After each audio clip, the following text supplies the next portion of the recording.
Hello दोस्तों, नमस्कार। कैसे हैं आप सभी? आई होप आप सभी अच्छे होंगे और आपकी तैयारी बहुत अच्छे से चल रही होगी।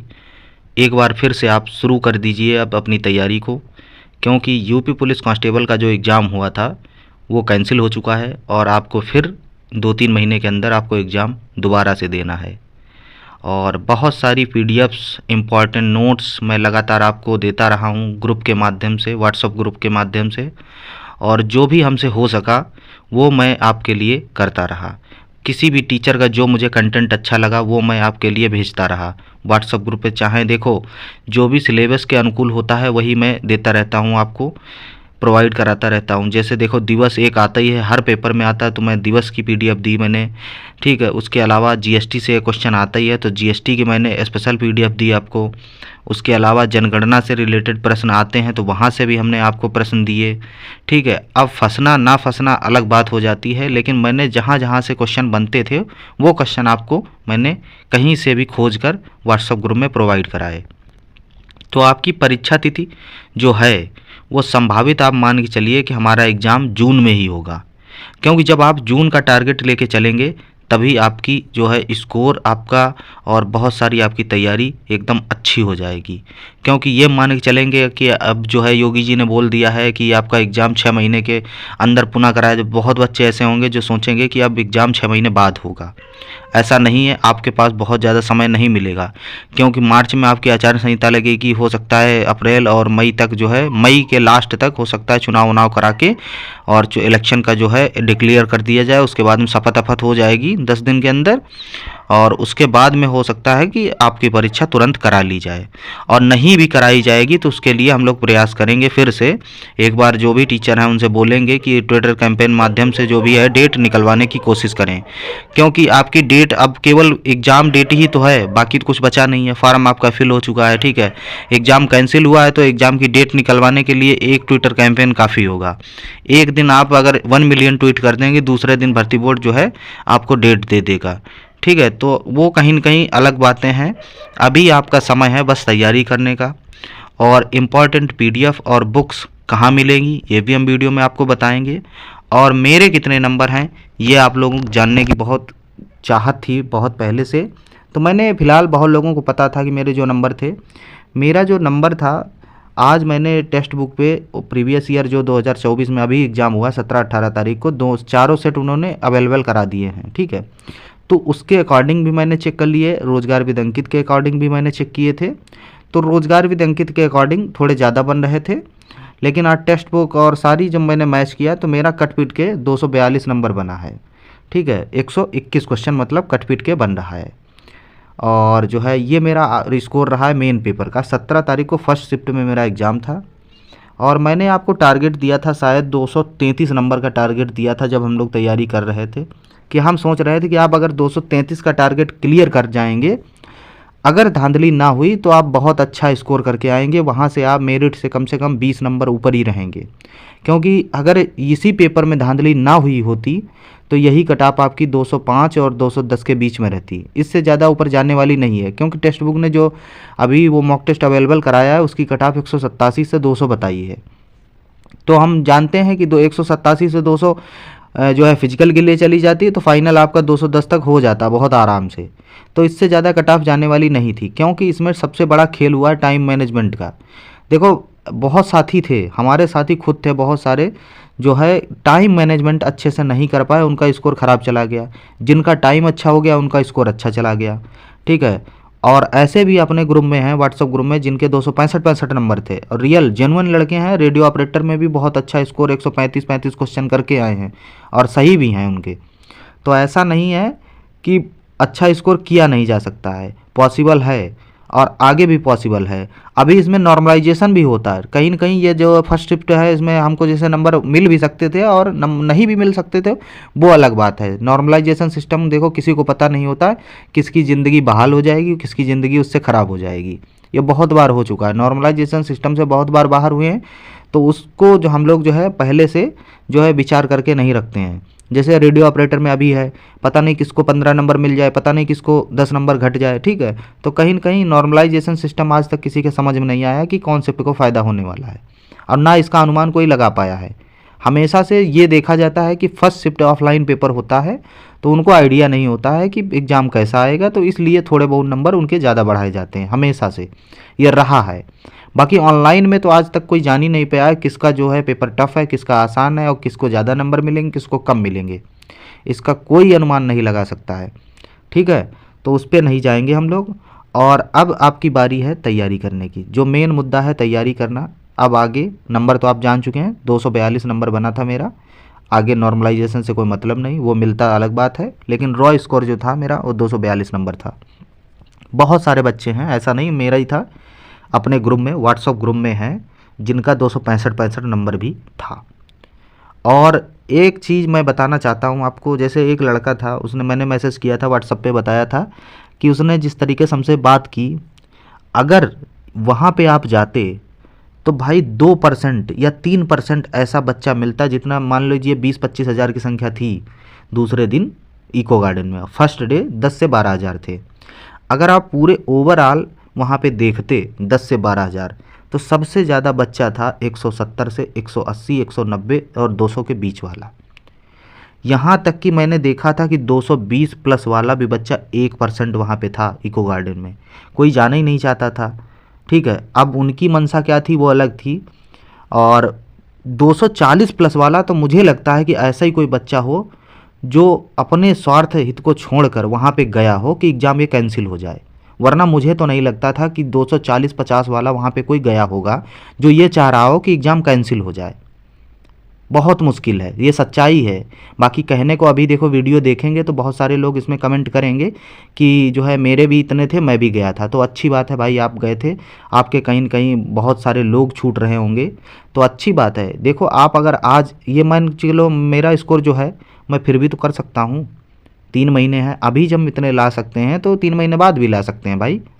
जिसकी तैयारी है वो कभी भी कहीं भी एग्ज़ाम उसको दिलवा दो, वो अच्छा करेगा। और कभी कभी क्या हो जाता है कि आपकी तैयारी होते हुए भी टाइम मैनेजमेंट, दूसरा उस दिन आपका दिन है या नहीं है। कभी कभी देखो, आप लोग देखते हैं कि रोजगार विदंकित पे मॉक टेस्ट होता है, कभी कभी 250 भी आ जाता है, तो कभी कभी 230, एकदम से 20 घटा, तो उस दिन हो सकता है उसका दिन ना हो, ये भी होता है। कभी कभी टेस्ट जो है ख़राब, इसलिए हम हमेशा कहते हैं कि जब आपका मन करे, अच्छे तरीके से मन करे, तभी आपको टेस्ट जो है लगाएं, कहीं भी लगाएं। और इस बार मेरी राय है टेस्ट के मामले में, जो आप ऑफलाइन ज़्यादा प्रेफर करें तो ज़्यादा सही है, क्योंकि पेपर ऑफलाइन होता है। और मैंने देखा है कि सबसे बड़ी समस्या आई है टाइम मैनेजमेंट की। भाई 20-25 मिनट गोला भरने में लग जाता है, 20 मिनट तो नॉर्मल है गोला भरने में आपके जाएंगे, और 1 घंटा 40 मिनट में रीजनिंग के इतने बड़े बड़े क्वेश्चन जो है सॉल्व करना बहुत आसान नहीं होता है। वो तो जिसकी स्पीड अच्छी थी उसने अच्छे से मैनेज कर लिया, वरना लोग 120 तक पहुंचने में लाले लग गए, 120 क्वेश्चन ही अटेम्प्ट कर पाए। अब जो सोचो 115-20 अटेम्प्ट कर पाएगा, उसका स्कोर तो जाहिर सी बात है कि वो 170, 165, 180 तक पहुंच जाएगा, क्योंकि 80% से ज़्यादा नंबर लाना बहुत बड़ी बात हो जाती है। फिर 80% एक्यूरेसी बनती है। जैसे मान के चलिए कि 300 में से 242 नंबर, ठीक है, 8×3 = 24, 240 हुआ, तो 80% एक अच्छे बच्चे का स्कोर हो सकता है, मैं मानता हूँ। 80%, 85% से ज़्यादा लाना कंपटीशन के पेपर में बहुत बड़ी बात हो जाती है। फिर लाने को तो इसमें तो फिर लास्ट वाली शिफ्ट में 100% लाए थे, तभी तो ये हो गया भाई। ठीक है, तो वो अलग चीज़ें हैं। बाकी संभावित परीक्षा तिथि मैंने आपको बता दी है, जून या जुलाई। ठीक है, तो इसको टारगेट करिए, 3 महीने आपके पास समय है। और कहाँ से पढ़ना है हम आपको बता रहे हैं। जैसे आपकी जो चीज़ें कमज़ोर है, तैयारी तो आप लोग कर चुके थे, ठीक है, कहीं ना कहीं आपका स्कोर जो हुआ होगा आपने खुद चेक कर लिया होगा कि कितना स्कोर मेरा बना था, ये भी आपको पता होगा। लेकिन अब आपके पास मौका है, जिनके नंबर 150, 160, 165, 170, ठीक है, अब कहीं न कहीं देखो जिनके नंबर 220 थे, कहीं न कहीं वो हो सकता है नेक्स्ट परीक्षा में बाहर हो जाए और 170 वाला सीट लेकर चला जाए। कारण क्या होगा, हो सकता है उनको लगता हो कि मेरे नंबर ज़्यादा आ गए, तो वो पढ़ना बंद कर दें। ठीक है, और जिसके नंबर 160 आए, 170 आए हैं, मैं गारंटी से कह रहा हूँ कि बहुत पढ़ेगा, क्योंकि उसको लग गया है कि यार मैं कहाँ पे था और 3 महीने मिल गए हैं, तो हम इस एग्ज़ाम को अब निकाल ही लेंगे हर हालत में। तो कहीं न कहीं सबसे ज़्यादा अगर मेहनत कोई करेगा तो वो 150 के आसपास वाला करेगा, क्योंकि उसको अब लग रहा है कि हमको इस एग्ज़ाम में कुछ ना कुछ करना है। ठीक है, तो अब हम आगे चलते हैं। जो हम आपको टारगेट दिए थे, ये टारगेट हमने आपको दिया था एग्ज़ाम से पहले, आप चेक कर लीजिए जाके। एग्ज़ाम से शायद हम 10-15 दिन पहले की बात बता रहे हैं, जब ये एग्ज़ाम होने वाला था अपना यूपी कांस्टेबल का, तो उससे पहले की बात है। ये मैंने कम्युनिटी पोस्ट भी किया था और इस पर शायद मैंने वीडियो भी बनाया था। मैंने आपको टारगेट दिया था जीके में 26 क्वेश्चन का दिया था, ठीक है। 26 क्वेश्चन मैंने कहा था कि आप सही करके आना, ठीक है। 8 रॉन्ग कर देना और 4 मान लीजिए आप छोड़ देना जो आपके समझ में ना आए, ठीक है।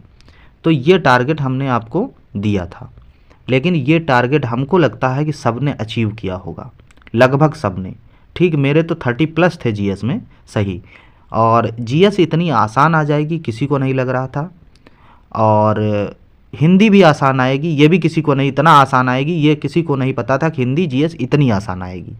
लोग सोच रहे थे कि कहीं न कहीं साहित्य अकादमी, मैंने भी सोचा था कि जो रचनाएं आएंगी वो अच्छे लेवल की आएंगी और कम से कम साहित्य का पोर्शन 5 से 6 क्वेश्चन या 7 क्वेश्चन भी रह सकता है। जेल वार्डन प्रीवियस ईयर में जो परीक्षा हुई थी उसमें भी 5-5, 6-6 क्वेश्चन साहित्य से पूछे गए थे, लेकिन यहाँ पे क्या हुआ, 1 या 2 रचनाएं या किसी का गुरु या कुछ पूछ लिया गया, बहुत ज़्यादा कुछ डिफ़िकल्ट पूछा ही नहीं गया। और जो मैंने हिंदी में टारगेट दिया था, सेम टारगेट मेरा हिंदी में रहा है। 33 मेरे सही थे मेन परीक्षा में और 4 इनकरेक्ट हुए हैं, ठीक है। तो बहुत चीज़ें हैं वो मैंने इस टारगेट जो मैंने आपको दिया था उससे अच्छा किया है पेपर में, ठीक है। और मैथ में आपको मैंने दिया था 16 क्वेश्चन, कम से कम 20 में से सही करके आना, 4 गलत, लगभग इतना करके आए हैं सभी लोग। क्योंकि मैथ जो है टाइम की वजह से किसी की छूट गई वो अलग बात है, लेकिन मैथ इतना आसान लेवल था, मैं मानता हूँ कि एक भी क्वेश्चन नहीं छूटा होगा। अब टाइम जिसके पास नहीं बचा उसके तो छूट ही गए होंगे, क्योंकि मेरे भी क्वेश्चन मैथ में 4 से 5 छूटे थे, वो टाइम की वजह से लास्ट में अटेम्प्ट ही नहीं हो पाया भाई, टाइम ही ख़त्म हो गया, ठीक। क्योंकि सारा टाइम रीजनिंग ले गई। सबको पता है रीजनिंग का लेवल थोड़ा डिफ़िकल्ट था और क्वेश्चन बड़े बड़े थे, कम से कम आधा मिनट 1 मिनट उनमें पढ़ने में जा रहा था, उसके बाद फिर टिक भी करना है बहुत सारा, फिर गोला भी भरना है, ठीक है। तो बहुत सारे काम होते हैं ऑफलाइन पेपर में, तो टाइम मैनेजमेंट करना बहुत बड़ी बात हो जाती है। और रीजनिंग में मैंने आपको दिया था टारगेट लगभग 45-47 क्वेश्चन करके आना, ये टारगेट तो मिस हुआ होगा आपसे, इतना तो मैं जानता हूँ कि टारगेट जो है रीजनिंग में कोई नहीं कर पाया होगा, और शायद ही बहुत 1-2% लोग होंगे जो इतना टारगेट अचीव कर पाए होंगे रीजनिंग में। अब यही टारगेट हम फिर भी आपको दे रहे हैं कि 233 नंबर आप मान के चलिए, नेक्स्ट जो परीक्षा होगी कम से कम इतना टारगेट आप बना के चलिए कि 233 नंबर कम से कम आपके होने ही चाहिए। आप फिर किसी भी कैटेगरी में हो, चाहे ओबीसी, जनरल और एससी एसटी, अगर इसको टारगेट करेंगे तो कहीं न कहीं परीक्षा में फिर आप सफल ही हो जाएंगे हर हालत में। क्योंकि इस बार तो एग्ज़ाम कैंसिल हुआ, नेक्स्ट टाइम जब एग्ज़ाम होगा तो कुछ भी हो जाए एग्ज़ाम कैंसिल नहीं होगा फिर, क्योंकि सरकार भी अपनी किरकिरी नहीं करवाना चाहेगी। और पहली बात तो अब एग्ज़ाम फेयर होगा एकदम, अगर ऐसा कुछ होता है तो फिर बहुत बड़ी बात है। एग्ज़ाम फेयर होगा, अंदरूनी कहीं घपलेबाजी हो जाए उसकी तो मैं नहीं कह सकता, लेकिन ये पेपर जैसे वायरल हुए हैं ये सब नहीं होगा इस बार। इस बार देखो जांच भी अभी एक महीने लगभग चलेगी, ठीक है। कहाँ से वायरल हुआ ये सब चीज़ें देखी जाएंगी, ठीक है। और कुछ अच्छी रणनीति के साथ आएंगे तब जाके एग्ज़ाम कराएंगे लोग। तो कहीं न कहीं अब जो है आपके पास अंतिम मौका है, वही है कि जो है आपके पास समय मिला है तो भरपूर फ़ायदा उठाओ। और ज़िंदगी जब कभी भी आपको मौका देती है तो फिर वही लाइन याद आती है कि मैक्सवेल की तरह खेलो, जो फिर यादगार पारी बन जाए। तो आपको मौका मिला है कि सेकंड टाइम आपको एग्ज़ाम यूपीपी का देने को मिल रहा है, वो भी बहुत जल्दी। तो ये मान के चलिए कि एक एग्ज़ाम गुजर गया, जो कुछ हुआ भूल जाओ और आगे की तैयारी करो अपनी, जो आगे आपका जो एग्ज़ाम हो बस उसको संभाल लेना। मैं ये नहीं कहता हूँ कि यहाँ पे आप अच्छा करें, दिखावा के लिए अच्छा करें तभी आप वहाँ पे कर पाएंगे, ऐसा कुछ नहीं होता भाई। कभी कभी ऐसा भी होता है कि यहाँ पे आप 250 कर रहे होते हैं और वहाँ पे आप 205 ही कर पाते हैं, होता है कभी कभी। लेकिन आप अपने आप को इस तरीके से मेंटेन करो कि जो आपका यहाँ चल रहा है उससे प्लस वहाँ पे करके आओ। हम उस तरीके से तैयारी कराना आपको जो है चाहते हैं कि आप यहाँ पे जितना कर रहे हैं उससे बेटर वहाँ पे दे के आएँ अपना, बस घबराएं नहीं, अच्छे से पेपर दे के आएँ। आपका जो है यहाँ पे जा रहा है 200 तो आप 210 करके आएंगे, बस खाली अपने आप को अच्छे से मेंटेन कर लेना, ठीक है। बाकी बहुत सारे क्वेश्चन हैं, मैं उनके जवाब तो नहीं दे पाऊँगा क्योंकि ये रिकॉर्डिंग के थ्रू मैं आपको बता रहा हूँ और बहुत सारी चीज़ें बताने को हैं। वो मैं सोच रहा हूँ कि एक लाइव वीडियो बनाकर आपको बताया जाए, जिससे थोड़ा ज़्यादा इफेक्ट पड़ेगा। देखो पीछे बोलने से बहुत सारी चीज़ें हैं, आप अभी इस वीडियो को देखेंगे बहुत सारे लोग ऐसे होंगे जो स्किप करके चले जाएंगे, और बहुत जो है साथी हमारे ऐसे होंगे जो पूरा वीडियो देखेंगे। तो हम एक सोच रहे हैं कि एक आपको वीडियो ऐसा दिया जाए जिसमें हम खुद सामने हों, हमारी शक्ल देख के आप जो बातें सुने, तब जाके आपको कुछ यकीन पड़े, फिर आप उस तरीके से मेहनत करिए। ठीक है। बाकी किताबों की रही बात, अब हम आपको किताब जो बता रहे हैं आप उनको लगातार पढ़िए। ठीक है। जैसे रीजनिंग के लिए एक क्वेश्चन था कि रीजनिंग के लिए हम क्या करें, तो रीजनिंग के लिए रवि पी तिवारी सर की किताब है।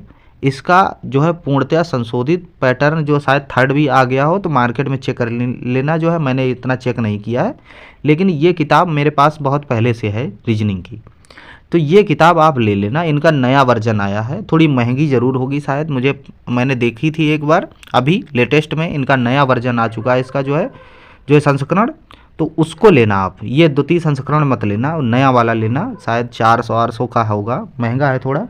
बाकी आप लोग देख चुके होंगे रवि पी तिवारी सर ने बहुत मदद की आप लोगों की, लगातार मैदान में डटे रहे।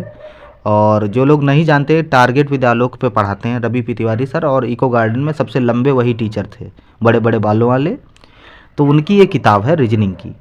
ठीक है। तो आप इस किताब को अगर ले लेंगे तो आपकी रीजनिंग लगभग मजबूत हो जाएगी, और वीडियो भी देख सकते हैं उनके, यूट्यूब पे पढ़े हैं, रीजनिंग बहुत अच्छी पढ़ाते हैं। मैं तो हमेशा रीजनिंग जो भी मैंने सीखी है उन्हीं से सीखी है। और बाकी आपको प्रैक्टिस के लिए संदीप सर हैं, अगर सीखना चाहें तो RW संदीप सर से भी सीख सकते हैं, जिसकी भाषा शैली आपको अच्छी लगे आप वहाँ से सीख सकते हैं। बाकी टेक्स्ट बुक है ही आपके पास, मैं तो कह रहा हूँ कि टेक्स्ट बुक के अलावा कहीं रीजनिंग लगाओ ही मत, लगातार बस प्रैक्टिस करते जाओ करते जाओ करते जाओ, वहीं से आपकी रीजनिंग बहुत अच्छी होगी। और रही बात मानसिक अभिरुचि की, मानसिक अभिरुचि आपको कितना भी कोई पढ़ा दे, पढ़ा ही नहीं सकता। और जो किताब में क्वेश्चन छपे होंगे वो एग्जाम में नहीं आएंगे, ये मैं दावे के साथ कह रहा हूँ कि जो किताब में आपको कोई छाप के क्वेश्चन दे देगा वो एग्जाम में आएंगे नहीं। मानसिक अभिरुचि के जो क्वेश्चन आते हैं वो हमेशा नए आते हैं, उनको पढ़कर ही आपको उत्तर देना है कॉमन सेंस से। वो आपकी दिमाग में कितना ताकत है और कितना आप समझदार हैं उस पर डिपेंड करता है, और कितना आपको सामाजिक ज्ञान है उस पर डिपेंड करेगा कि मानसिक अभिरुचि के क्वेश्चन कैसे सॉल्व किए जाएं। ठीक है। अब कहीं पर लड़ाई हो रही है मान लीजिए, और आप जैसे एक सम्मानित व्यक्ति हैं, तो आपको क्या करना चाहिए। अब आप सम्मानित सामाजिक व्यक्ति हैं तो आपको करना तो यही चाहिए कि वहाँ पर जाकर बीच बराव करके उनको वहाँ से हटा देना चाहिए। अब ये थोड़ी ना कि दो पक्ष लड़ रहे हैं और पता चले आप भी एक डंडा लेके वहाँ पे जाके मारतोड़ करने लगे, तो ये तो मतलब हुआ नहीं।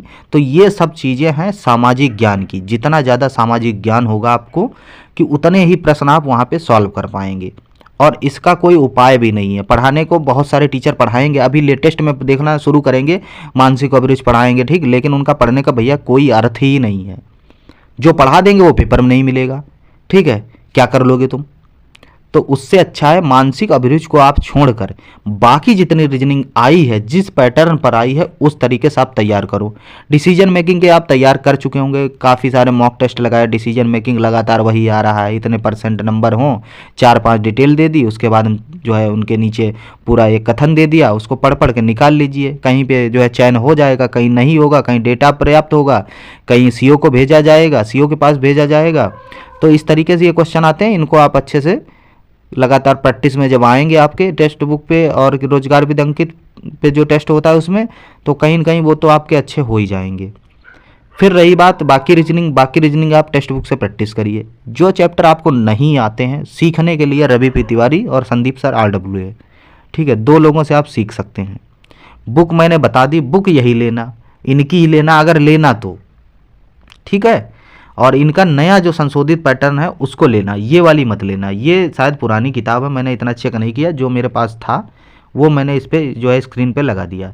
इसका नया संस्करण जो आया हुआ है चेक कर लेना, रवि पी तिवारी जो है रीजनिंग बुक, ठीक, नया वाला संशोधित लेना अगर लेना है तो, वरना कोई ज़रूरत नहीं मैं समझता हूँ कि रीजनिंग आप किताब खरीदें। ये पहले की बात है, बहुत पहले की ये किताब है मेरे पास। अब तो मैं नहीं समझता हूँ कि आप YouTube से भी सीख सकते हैं, उसके अलावा टेक्स्ट बुक से भी सीख सकते हैं।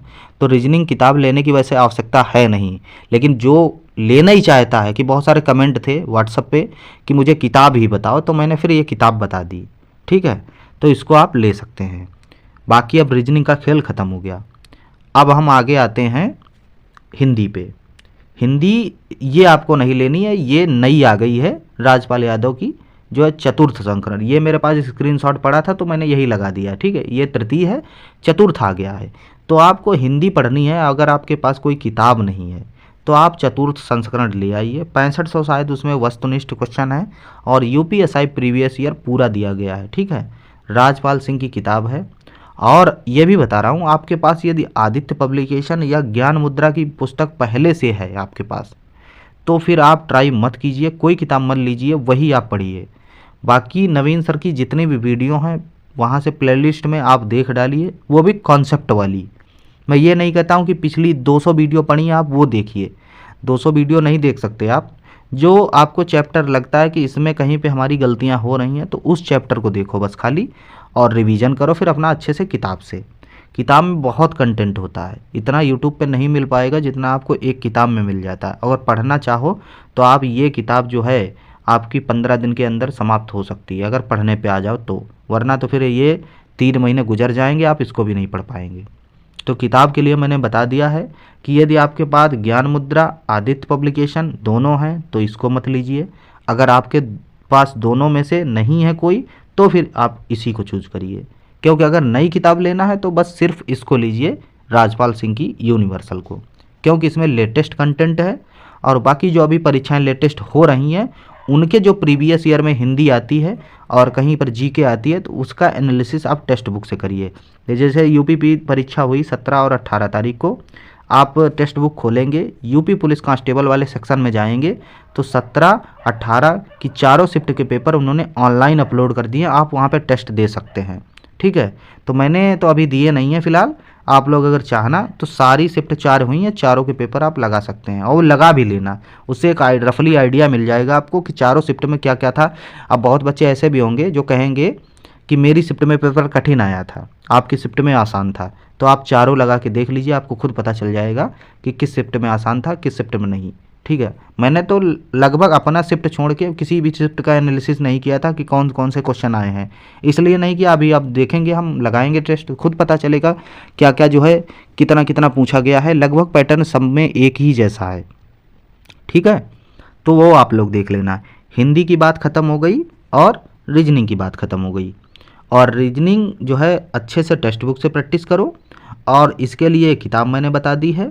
और इसके अलावा जो किताबें आपके पास पहले से हैं, जैसे आपके पास जो है आदित्य पब्लिकेशन की पुरानी वाली किताब है पतली वाली, तो फिर आप ज़रूर नहीं लीजिए। अगर मोटी वाली जो है चतुर्थ संस्करण आया था आदित्य का, अगर वो आपके पास है तो फिर आप मत लीजिए।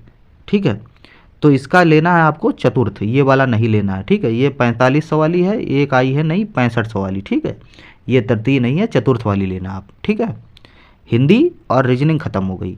आगे हम बात करेंगे, अब मेन टॉपिक है जीके। जीके के लिए मैं एक ही किताब सजेस्ट करूंगा, आपके पास ये किताब ले लीजिए आप। ये पूजा पब्लिकेशन की एक किताब आती है जीएस की, शायद ही बुक स्टोर पे जाएंगे आप तो पहले ही वो लोग लगा देते हैं कि क्योंकि ये ज़्यादा बिकती है। तो इस किताब को आप ले लीजिए और बस इसी को पढ़िए, कोई किताब मत खरीदिए। करंट अफेयर्स तो आप पढ़ना ही पड़ेगा आपको, करंट अफेयर्स आप पढ़ें, जहाँ से पढ़ पाएँ वहाँ से पढ़ लें। अगर आपको किताब चाहिए तो कहीं न कहीं कोई किताब मिल जाएगी आपको, पत्रिकाएं आती रहती हैं, हर मंथली पढ़िए, वरना 6 मंथ की एक साथ में लेके पढ़ डालिए। इतना ज़्यादा इंपॉर्टेंट करंट अफेयर्स है नहीं, 3-4 क्वेश्चन आते हैं और उनके लिए बहुत ज़्यादा आपको रटना है नहीं। लास्ट टाइम जो भी पीडीएफ होती हैं टीचर कराते ही हैं 500-1000 क्वेश्चन, बस उनको रट लो, उन्हीं से काम हो जाता है। मैंने तो एक किताब ली थी करंट अफेयर्स की लास्ट टाइम 10 दिन। मैंने करंट अफेयर्स पहले से बिल्कुल नहीं तैयार की थी, एक भी क्वेश्चन मैंने नहीं पढ़ा था करंट अफेयर्स का पूरे साल। लास्ट में जब एग्ज़ाम हुआ 10 दिन पहले मैंने करंट अफेयर्स शुरू की, एक किताब ले आया था और उसको मैंने पढ़ा। उसके बाद में रोजगार विदंकित पे 400-500 क्वेश्चन हुए थे, उनको पढ़ लिया। उसके अलावा टारगेट ये इस पे हुआ था, क्या नाम जो है ये कराते हैं इस पे कैरियर भी लैब पे, एक पीडीएफ मिल गई थी यूपी की स्पेशल और एक करंट अफेयर्स की, उसको मैंने कर लिया। बाकी इधर उधर से जो हमें पीडीएफ मिली उनको मैंने पढ़ लिया अच्छे से करंट अफेयर्स के मामले में। और लगभग 4 क्वेश्चन या 5 क्वेश्चन जो भी थे मेरे शिफ्ट में, और 4-5 के चारों पाँचों सही हो गए। उन्हीं से पीडीएफ से ही आ गए क्वेश्चन, और वो सही भी हो गए, सारे के सारे सही हो गए करंट अफेयर्स में। तो करंट अफेयर्स का खेल खत्म हो गया। जीके का खेल इसी बुक से आप खत्म कर सकते हैं। यूपी कांस्टेबल है, यूपी कांस्टेबल की जीके आप बहुत ही आसान आएगी, आगे भी आसान आएगी। इस किताब को आप पढ़िए, बार बार आपको किताब लेने की आवश्यकता नहीं पड़ेगी, बस इसको ही लगातार पढ़ते रहिए, कई बार पढ़िए। ये नहीं है कि जब तक 3 महीने एग्जाम आए, कम से कम 3 महीने में कम से कम 3-4 बार तो इसको पढ़िए ही पढ़िए आराम से। जैसे डेली एक चैप्टर निपटाइए, जब आप मेहनती हैं तो कहीं ना कहीं आप 4 घंटे 3 घंटे पढ़ सकते हैं, ठीक है। तो कम से कम 2 घंटे तो आप जीएस पढ़िए, क्योंकि जीएस रोल बहुत अच्छा अदा करती है। जीएस ही नंबर आपके अच्छे भी कर सकती है, तो जीएस को कम से कम 2 घंटे तो देना ही होगा आपको। और बाकी प्रैक्टिस के लिए टेक्स्ट बुक और टीचर कराते हैं, जैसे नवीन सर जीएस खुद कराते हैं, आप वहाँ से उनका प्रैक्टिस सेट ले सकते हैं। हिंदी कराते हैं तो हिंदी का प्रैक्टिस सेट आपकी इच्छा है तो ले सकते हैं। विवेक सर एग्जाम पर कराते हैं, उनका प्रैक्टिस सेट लेना चाहें तो ले सकते हैं। दोनों लोग अच्छा कराते हैं हिंदी में, तो कहीं ना कहीं वहाँ से आप हिंदी कर सकते हैं। अब बचा मैथ का। मैथ के लिए मैं कुछ नहीं सजेस्ट करूँगा, यूट्यूब पे वीडियो देख लीजिए। और मैथ नॉर्मल 20 क्वेश्चन आते हैं आपके, 4-5 क्वेश्चन आपको डीआई से मिल जाएंगे और 10-12 क्वेश्चन आपको इधर उधर से मिलेंगे, जो आपके संख्या पद्धति और जो है टाइम एंड वर्क एक क्वेश्चन मिल जाएगा। एक क्वेश्चन आपको जो है CISI से मिल जाएगा, एक क्वेश्चन साझा से मिल जाएगा, ठीक है। रेशियो से 1-2 क्वेश्चन मिल जाएंगे, और बाकी कुछ ऐसा नहीं है मैथ में जो आप कर ना सकें। टेक्स्ट बुक से प्रैक्टिस करिए। रोजगार विद अंकित पे जो है हर डेली शायद आप कराएंगे प्रैक्टिस सेट ना, तो उसको ले लीजिए। और बाकी अगर आपको मैथ नहीं आती है तो फिर आप यूट्यूब से सीखिए, बहुत सारा कंटेंट यूट्यूब पे पड़ा है। राहुल तेवतिया सर ने कराया है, गगन सर ने कराया है, उसके अलावा जो है अभिनय मैथ्स पे अभिनय सर ने भी कराया है, बहुत सारे टीचरों ने कराया, आदित्य रंजन सर ने कराया है। जिसकी आपको भाषा शैली पसंद आती है, कंटेंट अच्छा सबका है एक तरीके से। ये नहीं मैं कहूँगा किसी का अच्छा नहीं है, सब अच्छा पढ़ाएं, बस आपको किसका अच्छा लगता है बस उसका देख लीजिए, कंटेंट सबका अच्छा है। बस उसके बाद में आपकी मैथ भी ख़त्म हो जाएगी। मैथ में ऐसा कुछ है नहीं जो हम आपको बुक सजेस्ट करें, बुक के चक्कर मत पड़ो। यूपी कांस्टेबल के लिए अगर करना है तो बुक की ज़रूरत नहीं। बाकी UPSI वगैरह देना है तो राहुल तेवतिया सर की एक किताब आई थी, उसको ले लेना मैथ के लिए, और अच्छे लेवल की किताब उन्होंने बनाई है अभी जो लेटेस्ट लॉन्च की थी। और उसके अलावा आप मैथ उनसे पढ़ते रहिए लगातार, आपका UPSI भी मैथ में बहुत अच्छा करेंगे आप लोग। और टेक्स्ट बुक से लगातार प्रैक्टिस करते रहिए। मैं एक बात और सजेस्ट करूंगा, टेक्स्ट बुक आपके पास होना ही चाहिए कि आपको लगातार एग्ज़ाम देने होते हैं, और भी एग्ज़ाम कई एग्ज़ाम देने होते हैं, तो आप टेक्स्ट बुक ज़रूर ले लीजिए, ठीक है। बाकी आप अपने अच्छे से तैयारी करिए, और एक वीडियो हम आपके लिए लेकर आएंगे जो जिसमें हम आपके साथ बहुत चीज़ें जो है डिस्कस करेंगे लाइव, ठीक है, वो ज़्यादा अच्छा रहेगा। बाकी जितना हो सकता था आज मैं बोला हूँ, और वीडियो कैसा लगा ज़रूर बताना। बहुत सारी चीज़ें अभी छूट गई हैं, मैं जानता हूँ छूट गई हैं, लेकिन उनको हम नेक्स्ट वीडियो में कवर करेंगे। और बहुत सारी जानकारी जो होंगी आपको लगातार मिलती रहेंगी, ठीक है। और PDF आपको ग्रुप के माध्यम से मिलती रहेंगी, अच्छा कंटेंट जो सिलेबस के अनुकूल होगा और जिस तरीके का पेपर बना था उसके अनुकूल अच्छी से अच्छी PDF आपको मिलती रहेंगी। तो आप व्हाट्सएप ग्रुप को भी ज्वाइन कर लीजिए। और वीडियो कैसा लगा कमेंट करके ज़रूर बताना, और अपना अपना सच्चाई के साथ स्कोर बताना, कितना आपका स्कोर इस परीक्षा में बना था। एकदम एक्यूरेट बताना, एक भी क्वेश्चन इधर उधर मत करना। आप अपना स्कोर एक बार ज़रूर शेयर करना कि कितना स्कोर आप लोग इस परीक्षा में बना पाए थे। और टारगेट आपको 230 प्लस का लेके चलना है आगे। जिनका नंबर 230 प्लस ऑलरेडी था वो टारगेट बना के चलें, अगली परीक्षा में हमको 250 करने हैं, ठीक है। जय हिंद, जय भारत।